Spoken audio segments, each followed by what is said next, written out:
হাসিনাকে অবশ্যই ফিরিয়ে দিতে হবে ভারতকে, বললেন ডক্টর ইউনূস।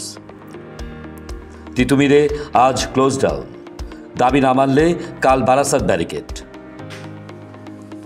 রাতারাতি কোনো কলেজকে বিশ্ববিদ্যালয় করা সম্ভব না, বললেন আইন উপদেষ্টা। রাজনৈতিক দলগুলোর দুর্বলতার সুযোগে শেখ হাসিনা ফ্যাসিস্ট হয়েছিলেন, বললেন মির্জা ফখরুল। গাজীপুরে 2 কারখানার শ্রমিকদের সড়ক অবরোধ, যান চলাচল বন্ধ। আদানির সঙ্গে চুক্তি পুনর্মূল্যায়নে কমিটি গঠনের নির্দেশ দিয়েছেন হাইকোর্ট। কিছু ব্যাংক খুঁড়িয়ে চললেও কোনোটি বন্ধ হবে না, জানালেন অর্থ উপদেষ্টা। ইসরায়েলি বর্বর হামলায় গাজায় নিহত আরও 76। কক্সবাজারের হোটেল থেকে সাবেক পাটমন্ত্রীর PS আফজাল গ্রেপ্তার।